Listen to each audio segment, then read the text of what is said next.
Hello guys, कैसे हैं आप लोग। तो एसएमसीएफ का पार्ट 1 अमेंडमेंट फॉर दिसंबर 25 में ऑलरेडी दे चुका हूं। ठीक है, राइट इशू में जो मेजर बड़े अमेंडमेंट्स हैं सब मैंने अच्छे से डिटेल में आपको बता दिए हैं और यस वो एग्जाम के लिए इम्पोर्टेंट है। अब जो रिमेनिंग अमेंडमेंट्स हैं दिसंबर 25 के वो इस पार्ट में हम देखेंगे। ठीक है, आ जाओ, लिंक डिस्क्रिप्शन में दे देता हूं। जिन्होंने पार्ट 1 अभी भी नहीं देखा है पहले वो देखें। ठीक है, वीडियो लाइक जरूर कर देना और अपने फ्रेंड्स के साथ जरूर शेयर कर देना। चलिए स्टार्ट करते हैं। तो सबसे पहला था आपका राइट इशू, मैंने कवर कर लिया था। बस ये एक सर्कुलर था जो कवर नहीं हो पाया था, तो ये अभी कवर कर लेते हैं। ठीक है, दिसंबर 10 2024 का है।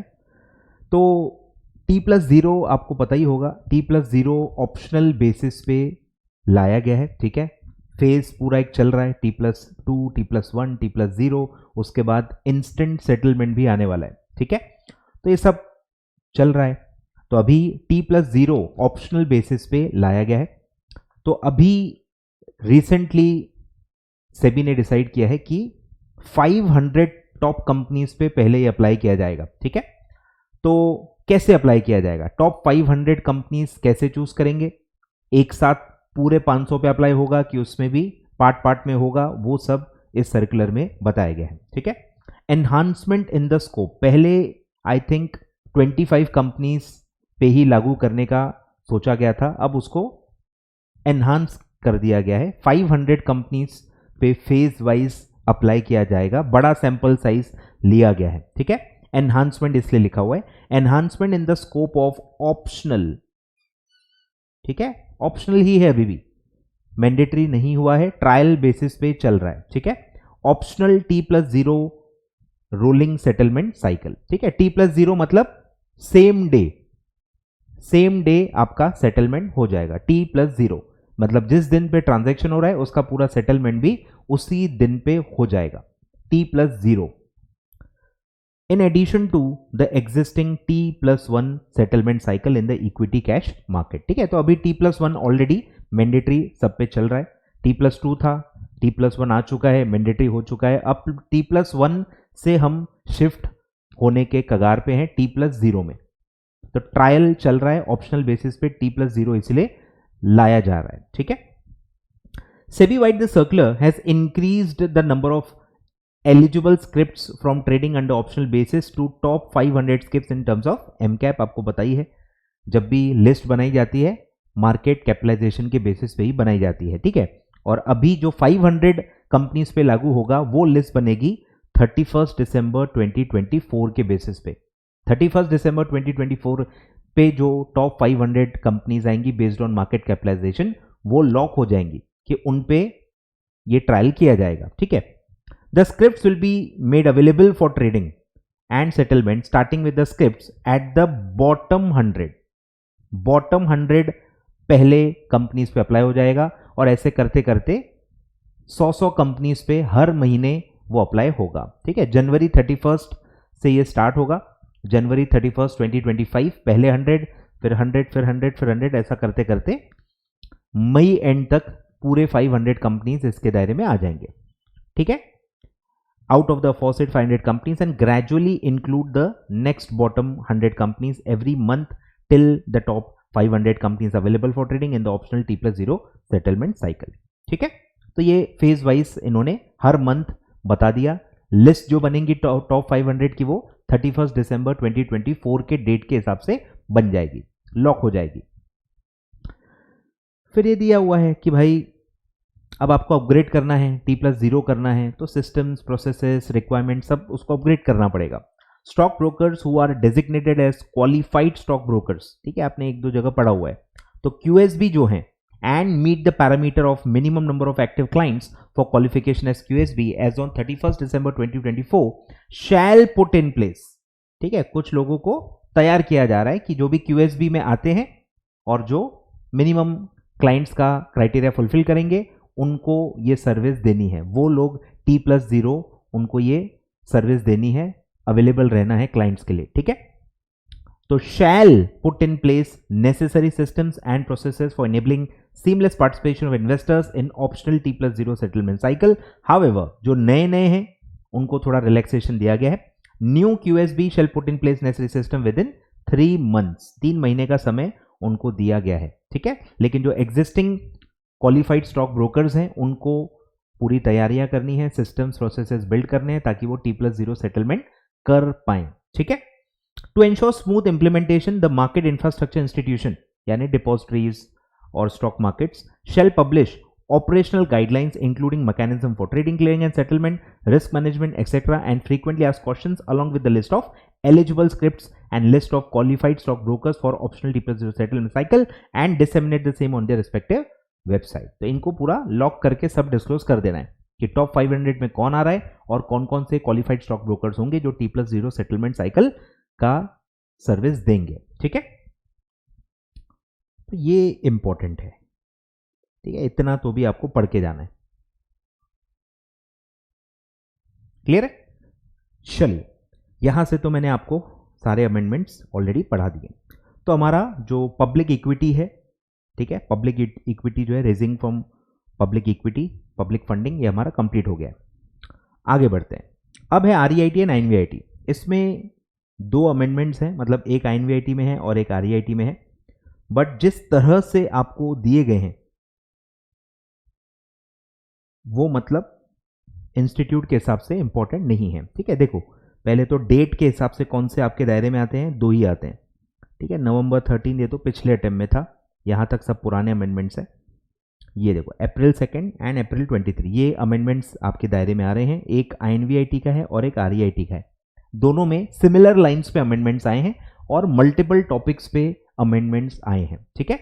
अब इंस्टीट्यूट का तरीका भी आपको समझना होगा।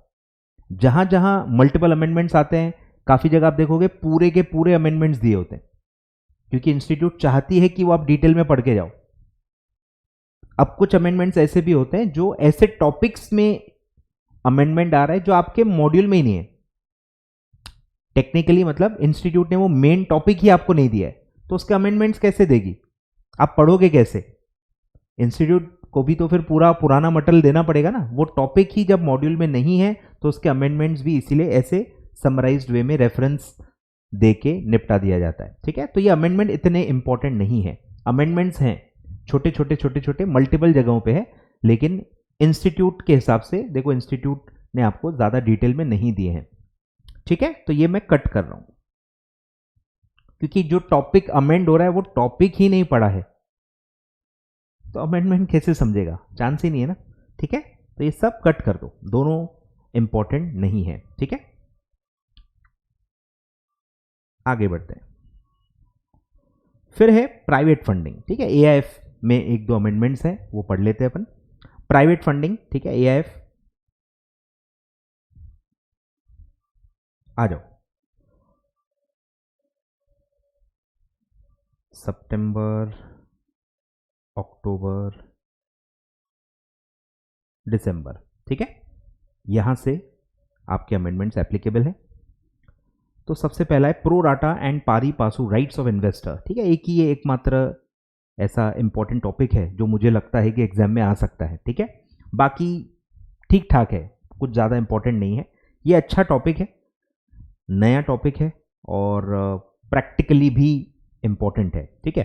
प्रो राटा एंड पारी Pasu rights of investors of AIF।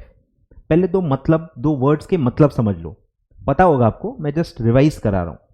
Pro rata आप काफी जगह पढ़ चुके हो। प्रो राटा मतलब प्रपोर्शनेट टू समथिंग, ठीक है, प्रपोर्शनेट टू द इन्वेस्टमेंट जो भी होगा नॉर्मली।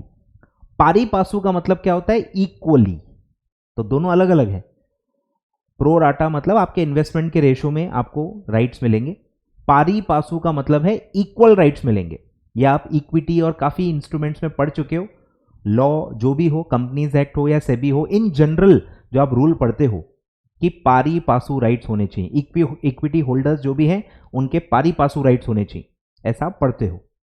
तो वही है कि कहां प्रो राटा राइट्स होंगे, कहां प्रो राटा राइट्स होते हैं और कहां पारी पासू होते हैं, ये आपको इसमें से समझना है। अब इसका बैकग्राउंड है बहुत ज्यादा। जो कि आप न्यूज़ में पढ़े होंगे तो आपको शायद पता होगा। तो इसमें क्या हो रहा था कि कुछ फंड्स जो थे वो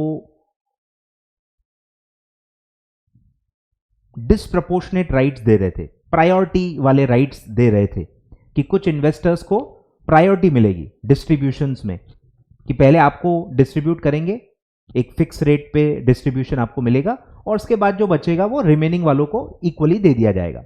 मतलब कुछ इन्वेस्टर्स को प्रेफरेंस दिया जा रहा था। सोचो, कुछ यूनिट होल्डर्स को प्रेफरेंस दिया जा रहा था। तो ये सेबी के नज़र में आया है और सेबी ने इस पे अब रूल्स इसलिए बनाए हैं। सेबी नहीं चाहता कि आप नॉर्मली मतलब डिफरेंशिएट करो यूनिट होल्डर्स में। एक या दो ही ऐसे एरियाज हैं जहां पे आप डिफरेंशिएट कर सकते हो, अलग अलग राइट्स या प्रेफरेंसेस दे सकते हो। उसके अलावा जो भी बाकी राइट्स होते हैं वो सेबी चाहता है कि आप पारी पासू राइट्स ही दो, मतलब सबको इक्वली ही ट्रीट करो। ठीक है, तो सेबी क्या चाहता है वो आपको यहां पे पढ़ना है, कहां प्रो राटा आपको राइट्स मिलेंगे और कहां पारी पासू मिलेंगे, ये आपको समझना है। अब इसमें कोई भी बहुत ज्यादा रॉकेट साइंस नहीं है, ये सब आप कंपनीज एक्ट या इक्विटी शेयर्स के लिए पढ़ चुके हो, सब सेम ही है। इक्विटी में भी आप पढ़ते हो कि जितने जिसके पास शेयर्स होते हैं उसके हिसाब से वोटिंग पावर मिलता है, उसके हिसाब से डिविडेंड मिलता है, तो वो नंबर ऑफ शेयर्स के हिसाब से होता है। ठीक है, सबको इक्वल नहीं होता, तो वो प्रो राटा होता है। और डिविडेंड और ये सब के अलावा जो दूसरे राइट्स होते हैं, ठीक है, तो वो सब पारी पासू होते हैं। तो ये सब वही है, यहां बस थोड़े से टर्मिनोलॉजीज, थोड़ा सा अलग दुनिया है, तो अलग वर्ड्स और अलग चीजें, कंसेप्ट वही है, कोई बहुत ज्यादा नया कंसेप्ट नहीं है। ठीक है, SEBI has specified requirement for maintaining investors rights pro rata to their commitment. ठीक है, कमिटमेंट क्या होता है, जैसे आपने इक्विटी शेयर लिया, ठीक है, 10 रुपए का इक्विटी शेयर है, जो भी उसकी इशू प्राइस होगी, आपने उसको सब्सक्राइब कर लिया, खरीद लिया। अब आप वो कमिट हो गए, आपने उतने शेयर्स खरीद लिए। अब इसका जो पैसा है वो कंपनी कैसे कैसे मांगेंगी वो आपके हाथ में नहीं है, पर आप तो कमिटेड हो। आपने अगर 100 शेयर्स लिए हैं तो 100 शेयर्स का जो पैसा बनता है वो आप देने के लिए रेडी हो, क्योंकि आपने उतने शेयर सब्सक्राइब किए हैं। वैसे ही यहां पे जितने भी यूनिट्स आप सब्सक्राइब करते हो वो आपका कमिटमेंट हो जाता है कि आप इतना अमाउंट दोगे। मिनिमम इन्वेस्टमेंट सपोज 1 करोड़ है, एक यूनिट 1 करोड़ का है, आपने 5 करोड़ का कमिटमेंट कर लिया, तो बस आपका उतना हो गया कमिटमेंट। अब कंपनी हो सकता है पूरे 5 करोड़ एक साथ मांग ले, या अगर उनका प्रोजेक्ट फेज वाइज में आने वाला है, थोड़ा थोड़ा पैसा करके वो इन्वेस्ट करने वाले हैं, तो आपसे भी वो थोड़ा थोड़ा करके पैसा लेंगे। ये तो इक्विटी शेयर में भी होता है, समझ रहे हो, तो ये वैसे वहां पे भी होता है, यहां पे भी होता है। तो जो आपका कमिटमेंट है, जितने पैसों के लिए, फंड्स के लिए आपने कमिट कर दिया है, जितना आप इन्वेस्ट करना चाहते हो, वो आपका प्रोपोर्शनेट होगा। कमिटमेंट के रेशो में कुछ राइट्स आपको दिए जाएंगे, कौन से, ये आपको पढ़ने हैं। ठीक है, maintaining investor rights pro rata to their commitment to the scheme shall not be applicable in an investment of a scheme and distribution of proceeds to the extent an investor has been excused और excluded from participating in the said investment. मतलब ये कहना चाह रहे हैं कि normally pro rata rights आप दो, pro rata proportionate to their commitments आप राइट्स दो, पैसा लगाना और उस पर जो भी रिटर्न आपको मिलता है ये हमेशा इन्वेस्टमेंट के कमिटमेंट के प्रोपोर्शनेट ही होता है। जितना पैसा लगाया है उतना ही रिटर्न आपको मिलेगा। ठीक है, तो ये प्रोपोर्शनेट ही आपको मेंटेन करना है और सारे यूनिट होल्डर्स का प्रोपोर्शनेट इन्वेस्टमेंट आपको मेंटेन करना है। अब लिखा है एक्सेप्ट, कब आप नहीं कर पाओगे, जैसे आप इक्विटी में भी पढ़ते हो, call in arrears, call in advance, इसके वजह से रेशो कभी डिस्टर्ब हो जाता है इसमें, लेकिन आपकी गलती नहीं है ना। आप जब मांगोगे पैसा तो आप सबसे सेम मांगो, तो रेशो अपने आप मेंटेन होता है। अब कुछ लोग पैसा नहीं देंगे तो उसका रेशो कम आएगा, तो वो चलता है। एक्सेप्ट इसलिए लिखा हुआ है कि अगर मांगने के बाद भी कोई नहीं दे रहा है तो उसका रेशो कम आएगा, पर आप जब मांग रहे हो तो आप सबसे उसी प्रपोर्शन में पैसा मांगो।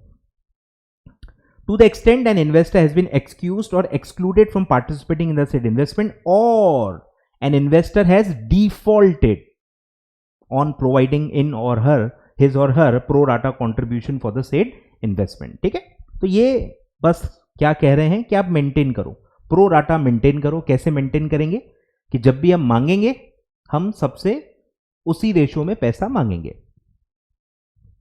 एग्जाम्पल ले लो आप कि 50 CR का टोटल कॉर्पस है, ठीक है, और वो 50 लोग हैं, 1 CR ईच उन्होंने किया है। अब कुछ लोग कम भी करेंगे, ज्यादा भी करेंगे, जो भी है। सपोज एक यूनिट 1 CR का है, तो अगर मैं 1 यूनिट पे सेम पैसा मांग रहा हूं, सीधे सपोज मुझे अभी 25 करोड़ रुपए इन्वेस्ट करने हैं, तो मैंने बोला कि भाई आप कितना होगा ये, 50 लोग हैं, ठीक है, और 1 करोड़ सबने इन्वेस्ट किया, ऐसा अगर मान ले, और मुझे अभी 25 करोड़ लगाने, मतलब आधा पैसा लगाना है, तो मैं पूरे 50 लोगों से ½ करोड़ यानी 50 लाख रुपए मांगूंगा, तो मेरा प्रपोर्शन मेंटेन रहेगा। मैं ऐसा नहीं कर सकता कि तुम 5 लोग पूरा 1 करोड़ दे दो, बाकी लोग 25-25 लाख देंगे, ऐसा नहीं कर सकते। ऐसा करेंगे तो फिर वो रेशो प्रो राटा मेंटेन नहीं होगा। समझ रहे हो? तो क्या नहीं करना है वो भी समझ लो। तो आप अलग अलग पैसा मंगाओगे तो वो रेशो डिस्टर्ब हो जाएगा। आपको मेंटेन करने के लिए कहा गया है, तो मेंटेन कैसे होगा? आप सबसे सेम रेशो में ही पैसा मांगो, पर यूनिट फिक्स कर लो, फिर जिसके बाद जितने यूनिट्स होंगे प्रोपोर्शनेटली वो उतने ज्यादा पैसे लेगा। पर यूनिट पे अगर मेरा कॉल सेम रहेगा तो मेरा रेशो अपने आप मेंटेन रहेगा, ठीक है। तो ये हो गया।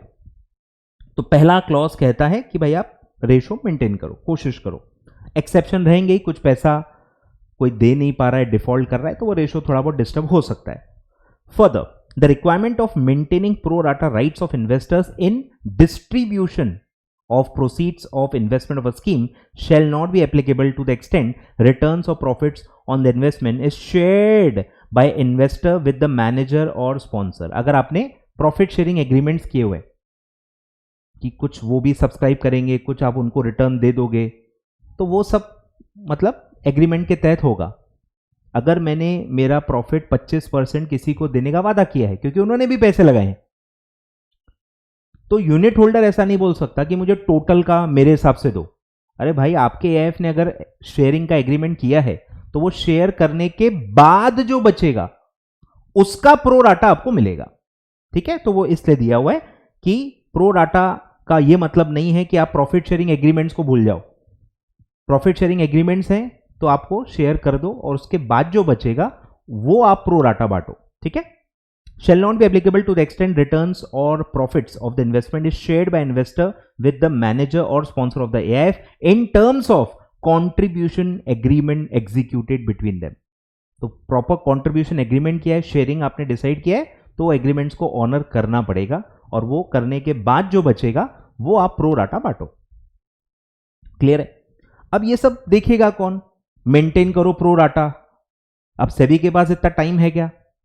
नहीं है। तो एक अलग से बॉडी बना दी है जिसका नाम है standard setting forum for AF, SFA की एक रेगुलेटरी अथॉरिटी बना दी है। ये आपको चेक करेगी कि आप ये सब मेंटेन कर रहे हो कि नहीं, कुछ इसमें डिफॉल्ट कर रहे हो कि नहीं कर रहे हो। SEBI has also decided that standard setting forum for AF that is SFA shall in consultation with SEBI formulate, मतलब आपके लिए स्टैंडर्ड्स बनाए जाएंगे कि पैसा कैसे बुलाया जाएगा, कैसे डिस्ट्रीब्यूट किया जाएगा, एग्रीमेंट्स हैं तो कैलकुलेशन वगैरह कैसे होगा, ये सब के लिए स्टैंडर्ड्स बनाए जाएंगे ताकि लोगों को समझे कि उनको करना क्या है, ठीक है। तो स्टैंडर्ड्स बनाए जाएंगे, सेबी और एसएफए मिला के बनाएंगे। Formulate the implementation standard for compliance with the provisions of पारी पासु rights of investors of AIF prescribing the positive list of specific differential rights that may be offered by AIF। मतलब कहां कहां आप अलग अलग राइट्स दे सकते हो उसकी एक पॉजिटिव लिस्ट दी जाएगी। नेगेटिव पॉजिटिव आपको पता ही है, मतलब कहां डिफरेंशिएट कर सकते हैं, ये कम एरियाज हैं तो उसकी लिस्ट ही दे देंगे। उसके अलावा जो भी राइट्स हैं वो पारी पासु ही रहेंगे, ठीक है, पारी पासु ही रहेंगे। और सिर्फ एक आप लिस्ट दे दो कि कहां कहां आप डिफरेंशियल राइट्स दे सकते हो, ठीक है। तो prescribing a positive list of specific differential rights that may be offered by the AF, such list may be reviewed and updated by SFA wherever necessary in consultation with the SEBI. तो ये हो गया, एक बॉडी बनेगी, SFA मिला के standards बनाएंगे और स्टैंडर्ड्स में आपको एक पॉजिटिव लिस्ट देंगे कि कौन कौन से टॉपिक्स में कौन कौन से राइट्स में आप डिफरेंशिएशन क्रिएट कर सकते हो। The manager of AIF shall report the details of differential rights which do not fall, मतलब आपको ही खुद अपने नॉन कॉम्प्लायंसेस बताने हैं कि वो लिस्ट के बियॉन्ड अगर आपने कोई डिफरेंशियल राइट्स दिए हैं तो वो आप ही को रिपोर्ट करने हैं मैनेजर को, ठीक है। The manager of AIF shall report the details of differential rights, कौन से वाले, विच डू नॉट फॉल, क्योंकि जो लिस्ट में है वो तो अलाउड है, वहां कोई नॉन कॉम्प्लायंस हुआ ही नहीं है। लिस्ट के बाहर अगर आप कोई राइट्स दोगे तो ही तो नॉन कॉम्प्लायंस होगा ना, तो आपको खुद ही बताना है। Which do not fall under the implementation standards formula SFA to SEBI, ठीक है, to SEBI in the prescribe format and shall immediately terminate और डिसकंटिन्यू दोस रेसिडेंशियल राइट्स, ठीक है। लिस्ट के बाहर कोई भी राइट आप दे नहीं सकते, दे रहे हो तो पहले आप रिपोर्ट करो और तुरंत वो डिफरेंशियल राइट्स टर्मिनेट किए जाएंगे और आप वो नहीं दे सकते।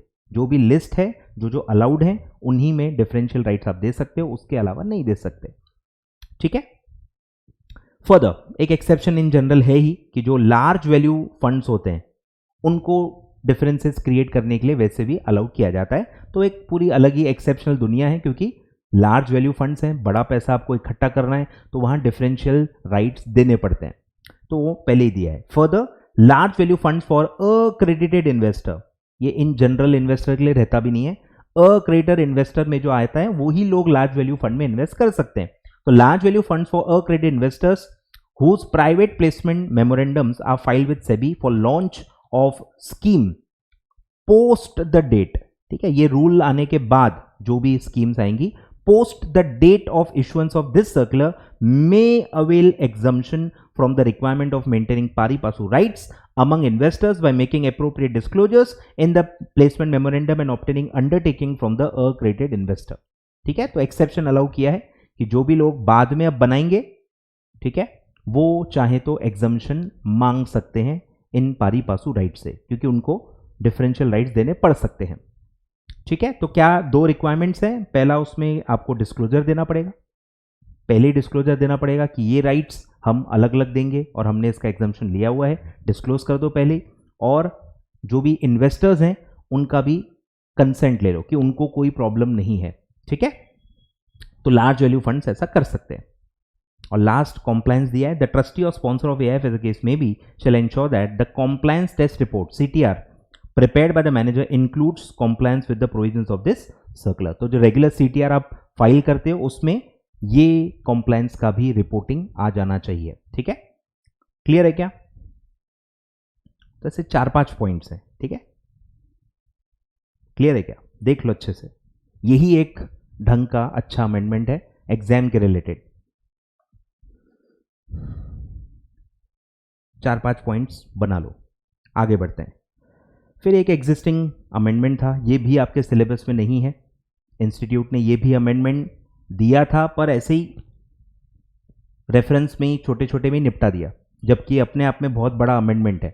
मैंने मेरे रिवीजन नोट्स में दिया भी हुआ है कि भाई ये ऐसा है, पर इंस्टीट्यूट ने नहीं दिया है। पर कुछ बच्चे होते हैं जिनको नहीं पढ़ना ही चाहिए, तो मैंने इसलिए मेरे रिवीजन नोट्स में पूरा अमेंडमेंट भी दे दिया था, लिखा भी था, नॉट इम्पॉर्टेंट फॉर एग्जाम्स, ठीक है। वो ऐसे ही मेरी लाइबिलिटी कम करने के लिए मैं काफ़ी टॉपिक ऐसे दे देता हूँ, तो वो टॉपिक एक्चुअली इंस्टीट्यूट ने आपको डिटेल में दिया ही नहीं है, तो ये एक्चुअली पढ़ के जाना नहीं है, ठीक है। एक छोटा सा बस अमेंडमेंट है, क्या है थोड़ा सा अपन डिस्कस कर लेते हैं ताकि आपको थोड़ा नॉलेज रहे।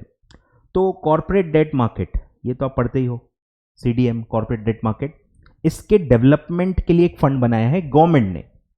ये फंड जो है ये गवर्नमेंट ने बनाया है, तकरीबन आई थिंक 30,000 करोड़ रुपए गवर्नमेंट ने मतलब इसमें डालने का ये किया है, और ये गारंटीड फंड है, गवर्नमेंट ने नहीं दिए तो गारंटी फंड देगा, guaranteed bye backed by government. अब आपको पता ही है, आपने अगर डेट मार्केट्स के चैप्टर्स पढ़े ही हैं, तो हमारा डेट मार्केट जो है उतना डेवलप नहीं हुआ है, उतनी लिक्विडिटी, उतने सिस्टम्स प्रोसीजर्स उस लेवल पे नहीं हुए हैं जितना हमारा इक्विटी मार्केट हुआ है। तो डेट मार्केट को डेवलप करने के लिए बहुत ज़्यादा इनिशिएटिव लिए जा रहे हैं। One such initiative is development fund. Government ने एक डेवलपमेंट फंड बना दिया है, एएफ कैटेगरी के अंदर गवर्नमेंट ने पैसा लगा के एक फंड बना दिया है, और ये क्या का काम करेगा, एक टाइप का मार्केट मेकिंग का काम करेगा। मार्केट मेकिंग का कंसेप्ट आप एक दो जगह ऑलरेडी पढ़ चुके हो कि जब भी लिक्विडिटी का प्रॉब्लम होगा, कोई बेचने आया है पर कोई खरीदारी नहीं है, तो लिक्विडिटी में प्रॉब्लम होगी। सब सेलर सेलर सेलर सेलर जब ज्यादा होते हैं तब स्ट्रेस क्रिएट होता है मार्केट में, पैनिक सेलिंग बहुत ज्यादा होती है। तो वो रोकने के लिए, कॉन्फिडेंस इंस्टिल करने के लिए ये फंड बनाया गया है और इसमें गवर्नमेंट ने पैसे लगाए हैं ताकि ये फंड जाके डेट मार्केट से लोगों का डेट खरीद पाए, इसमें इन्वेस्ट कर पाए, ताकि जो बेचना चाहता है उसको वो बायर मिल जाए, ट्रांजैक्शन होते रहे। ऐसा ना हो कि सेलर्स ज्यादा हैं, बायर है ही नहीं और वो नेगेटिव जोन में चले जा रहा है, ऐसा ना हो। मार्केट मेकिंग का एक कंसेप्ट बेसिकली लाया गया है इस फंड के थ्रू गवर्नमेंट ऑफ इंडिया ने, ठीक है। अब मुद्दा ये नहीं है, मुद्दा ये है कि ये फंड कौन से कैटेगरी में कैटेगराइज किया जाएगा। ये इस सर्कुलर में जवाब दिया गया है कि जैसे हम कैटेगरीज पढ़ते हैं, कैटेगरी 1, कैटेगरी 2, कैटेगरी 3, कैटेगरी 1 के अंदर फिर हम जो अलग अलग टाइप के फंड्स पढ़ते हैं, बहुत सारे फंड आपने पढ़े हैं, तो ये फंड कौन से कैटेगरी में कैटेगराइज किया जाएगा ये पॉइंट साइलेंट था। अब ये सर्कुलर के थ्रू बताया जा रहा है कि ये कैटेगरी 1 में आएगा। ये फंड जो बनाया गया है गवर्नमेंट ऑफ इंडिया के द्वारा, ये कैटेगरी 1 में कैटेगराइज किया जाएगा, ठीक है। बस इतना सही पॉइंट है। तो ये पहले ये फंड क्यों बना वो सब दिया हुआ है, और फिर अब जो मुद्दे की बात है वो ये है कि accordingly SEBI has clarified that CDM DF corporate debt market development fund falls under category 1 AIF in terms of regulation this. Clear है क्या? तो ऐसा सब क्वेश्चन या कहीं कुछ AIF पे जनरलाइज क्वेश्चन आ जाए, उसमें एक आधा सब क्वेश्चन आ जाए कि ये फंड कौन से कैटेगरी में आता है, आ सकता है। तो बस आप इतना ही पढ़ के जाओ कि ये जो डेवलपमेंट फंड है ये कैटेगरी 1 में कैटेगराइज किया जाएगा, बस, ठीक है। और एक और अमेंडमेंट है, ये भी ठीक है, रेलेवेंट है। कैटेगरी 2 AIF कहां पैसा लगा सकता है उससे रिलेटेड एक एक्सप्लेनेशन में अमेंडमेंट है, ध्यान दो। तो ये आप पढ़ चुके हो, category 2 AIF shall invest in investee company or in units of category 1 और other category 2 funds, ठीक है। कैटेगरी 3 में नहीं कर सकते, आपको पता ही है। कैटेगरी 1 और कैटेगरी 2 के जो अदर फंड्स है उसमें आप पैसा लगा सकते हो, सेम कैटेगरी में मतलब लगा सकते हो, और कैटेगरी 1 में लगा सकते हो, कैटेगरी 3 में नहीं लगा सकते। अब उसमें एक एक्सप्लेनेशन था, category 2 AIF shall invest primarily in unlisted securities and or listed debt securities, ठीक है। दो ही जगह लगा सकते हैं, अनलिस्टेड में इक्विटी में यानी शेयर्स में, अनलिस्टेड में, और डेट में लिस्टेड में, ठीक है। डेट में लिस्टेड में, पर उसकी रेटिंग के बारे में मेरे ख्याल से पहले नहीं था, अब उन्होंने रेटिंग भी दी है, which are rated including SDI, ठीक है। डेट में SDI भी आता है, लिस्टेड SDI में भी आप पैसा लगा सकते हो, विच आर रेटेड A और बिलो, अबाउ नहीं है बिलो है, तो A और बिलो वाले में आप लगा सकते हो by a credit rating agency registered with the board. Directly आप पैसा लगा सकते हो, और through investment in units of other AIF, ठीक है। इनडायरेक्टली अदर AIF के थ्रू लगा रहे हो तो भी ये रूल लागू रहेगा कि अल्टीमेटली जो भी डेट में पैसा लग रहा है उसकी रेटिंग A और बिलो होनी चाहिए, ठीक है। तो ये रेटिंग आपको ध्यान देना है, A और below rated by credit rating agency, तो आप पैसा डायरेक्टली लगा रहे हो तो भी अप्लाई होगा, अदर फंड्स अदर AIF के थ्रू लगा रहे हो तो भी अप्लाई रहेगा। क्लियर है क्या? छोटा सा अमेंडमेंट है। तो ये हो गया अपना AIF, कुछ खास अमेंडमेंट्स नहीं थे, सिर्फ प्रो राटा एंड पारी पासू राइट्स वाला अच्छा टॉपिक है। फिर आते हैं IFSCA, इसमें भी सेम है, फंड मैनेजमेंट का एक टॉपिक है जो कि मॉड्यूल में नहीं है पर फंड मैनेजमेंट कैसे आया, क्यों आया, बैकग्राउंड दिया है। फंड मैनेजमेंट में अंदर क्या है वो नहीं दिया है। अब वो पूरे फंड मैनेजमेंट रेगुलेशन नए आ गए हैं, पहले 2022 के रेगुलेशंस थे फंड मैनेजमेंट के, और अब वो रिप्लेस होके नए फंड मैनेजमेंट के रूल्स आए हैं। अब जब ओरिजिनल फंड मैनेजमेंट के रूल्स ही आपके मॉड्यूल में नहीं है, इसलिए नए वाले भी इंस्टीट्यूट ने नहीं दिए हैं, ठीक है। तो ये तो एग्जिस्टिंग जो आप पढ़ रहे हो, ठीक है, पुराना जो अमेंडमेंट था। अब जो हुआ है वो ये है, अप्रैल 8, 2025। तो देखो कुछ खास दिया नहीं, दो तीन जो अमाउंट्स की लिमिट्स हैं वो दिया है कि पुराने फंड मैनेजमेंट रूल्स में ये था, न्यू में ये था। अब जब पुराने रूल्स ही आपने पढ़े ही नहीं हैं, आपके मॉड्यूल में ही नहीं दिए हैं, तो आप चेंजेस कैसे समझोगे, इसीलिए आपको स्किप करना है, ठीक है।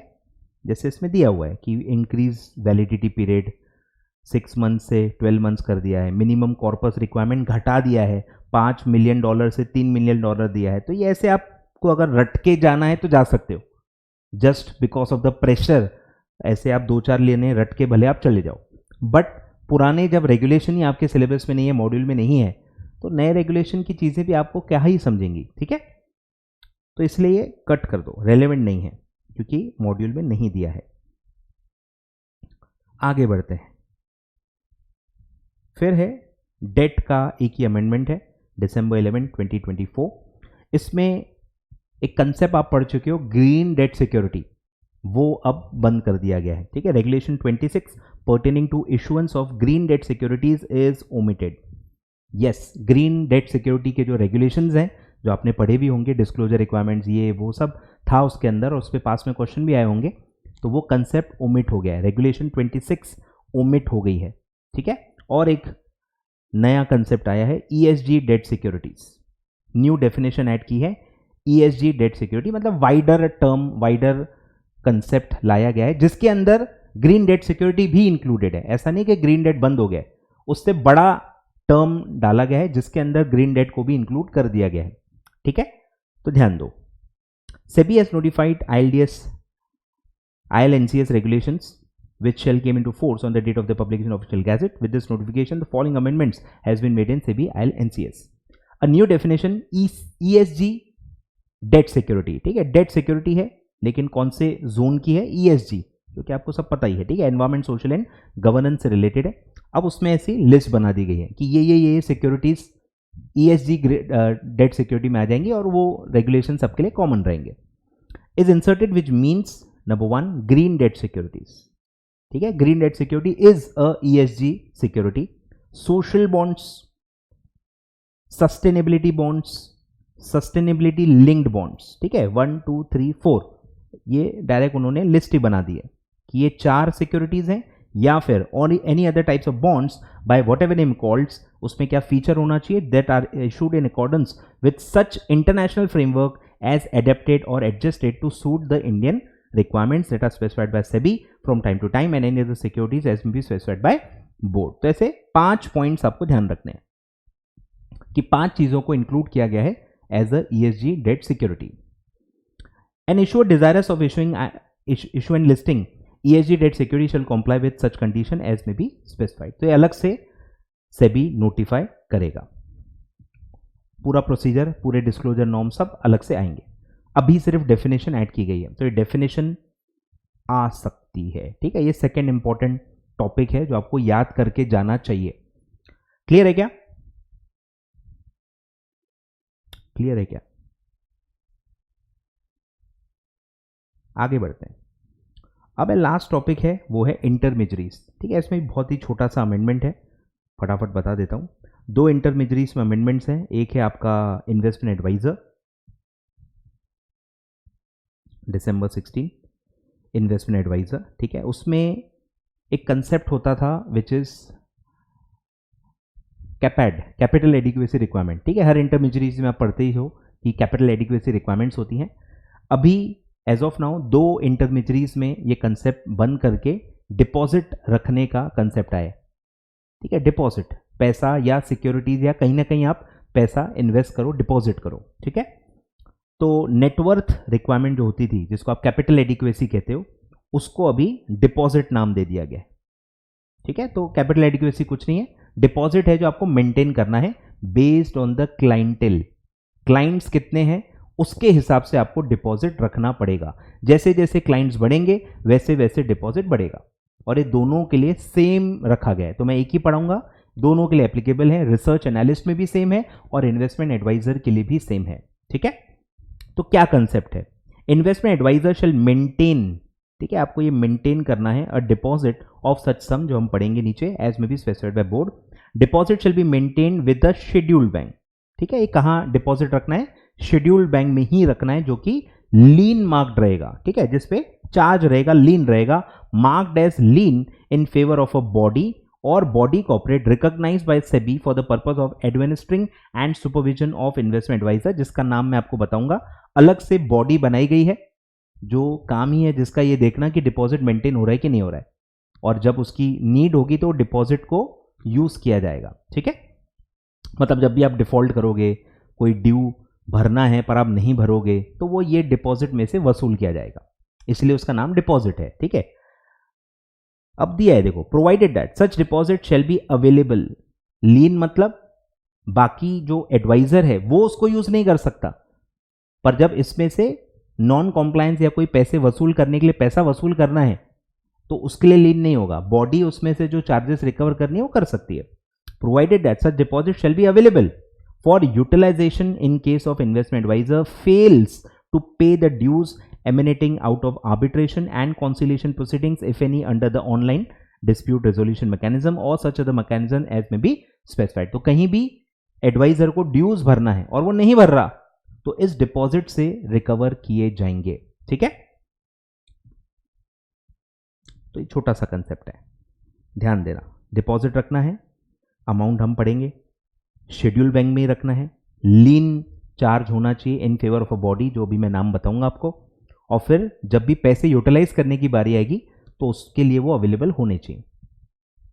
अब है एक और, ये है अपॉइंटमेंट ऑफ कॉम्प्लायंस ऑफिसर को अमेंड किया गया है, फ्लेक्सिबिलिटी दी गई है। ठीक है, कौन कौन कैसे अपॉइंट कर सकते हैं। A non individual investment adviser, ठीक है, इंडिविजुअल मतलब ह्यूमन बीइंग अगर है तो इंडिविजुअल इन्वेस्टमेंट एडवाइजर है, और नॉन इंडिविजुअल मतलब बॉडी कॉर्पोरेट है या एलएलपी है या आपका पार्टनरशिप है या जो भी है। ठीक है, नॉन इंडिविजुअल कैटेगरी जो होगी, non individual investment adviser shall appoint either, choice दी है, पहला है नॉर्मल कॉम्प्लायंस ऑफिसर जो अपॉइंट करते हो, और आपको चॉइस दी गई है, और इंडिपेंडेंट प्रोफेशनल जो कौन कौन हो सकता है, मेंबर ऑफ आईसीएआई, ठीक है, चार्टर्ड अकाउंटेंट हो सकता है, मेंबर ऑफ आईसीएसआई मतलब कंपनी सेक्रेटरी हो सकता है, मेंबर ऑफ कॉस्ट अकाउंटेंट्स यानी कॉस्ट अकाउंटेंट हो सकता है, और a member of any other professional body as may be specified by board provided such professional holds a relevant certification from NISM। NISM का certification उसके पास होना जरूरी है ऑन इन्वेस्टमेंट एडवाइजर टॉपिक। ठीक है, as may be specified by board who shall be responsible for monitoring the compliance by investment advisor in respect of the requirements of the act, rules, regulations, notification, guidelines, instruction issued by board। तो compliance check करने का ही काम है।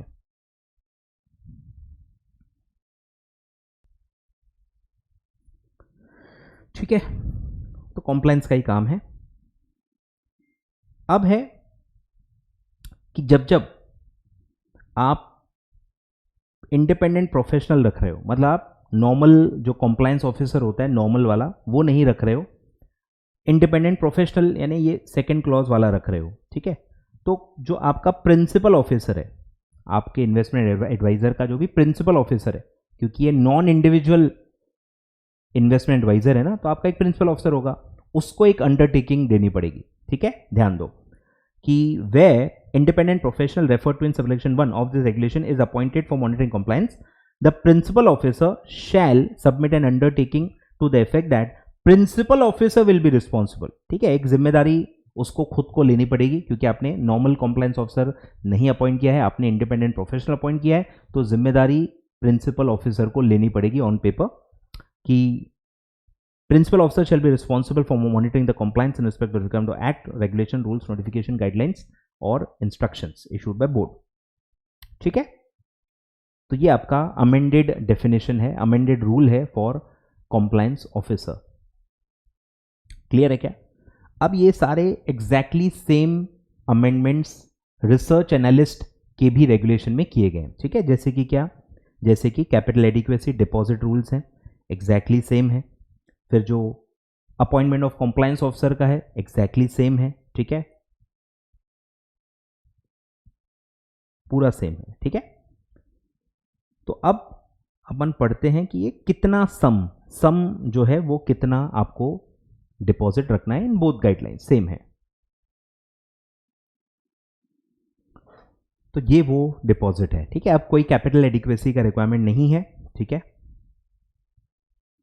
Client wise है, ये आपको note करना है। ठीक है, 150 क्लाइंट्स तक, अप टू 150 क्लाइंट्स 1 लाख रुपए, फिर 151 से लेके 300 तक है तो 2 लाख रुपए, 301 से लेके 1000 क्लाइंट्स तक है तो 5 लाख रुपए, और 1001 से लेके कोई भी लिमिट नहीं है, 10 लाख रुपए आपको डिपॉजिट मेंटेन करना पड़ेगा। ठीक है, मेंटेन वर्ड इसीलिए क्योंकि कुछ उसमें से पैसा यूज किया गया है तो फिर आपको उसमें और पैसा डाल के उसको उतना मेंटेन करना पड़ेगा। ठीक है, तो ये पूरा है, आप नोट डाउन कर लो, इस पे भी क्वेश्चन आ सकता है। ठीक है, और ये बॉडी का नाम भी देखो लिखा हुआ है, रिसर्च एनालिस्ट के लिए बॉडी है RAASB, वैसे ही इन्वेस्टमेंट एडवाइजर के लिए भी है IAASB। तो ये बॉडी बना दी गई है जो ये मॉनिटर करेंगे और मेंटेन करवाएंगे।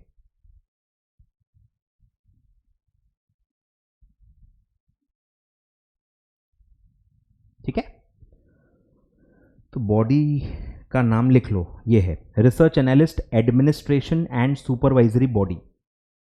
ऐसे ही RA के जगह IA कर दो, investment adviser administration and supervisory body. ASB आखिरी में ऐड किया गया है तो ASB आखिरी में क्या है, administration and supervisory body. IAASB, RAASB, ऐसे दो बॉडी इनके लिए बनाई गई है। ठीक है, क्लियर है क्या? तो ये अमेंडमेंट्स हैं, ठीक है, फॉर दिसंबर 2025। ठीक है, दो चार ही चीज़ें हैं जो अच्छे से आपको करके जानी है। एक राइट इशू से रिलेटेड जो भी चीज़ें थी, एक जो मैंने बताया कि AIF में जो अमेंडमेंट था प्रो राटा और पारी पासू वाला, और एक ये नंबर ऑफ क्लाइंट्स वाला है। ऐसे ही एक दो ही अमेंडमेंट्स, और जो एक डेफिनेशन का अमेंडमेंट था ESG डेट सिक्योरिटी, ऐसे 3-4 चीज़ें हैं। अच्छे से इतना एटलीस्ट आप मिनिमम हर बच्चे को पढ़ के जाना चाहिए। ठीक है, तो ये पूरा SMCF का अमेंडमेंट था गाइस फॉर दिसंबर 2025 एग्जाम्स। ठीक है, all the very best, thank you so much.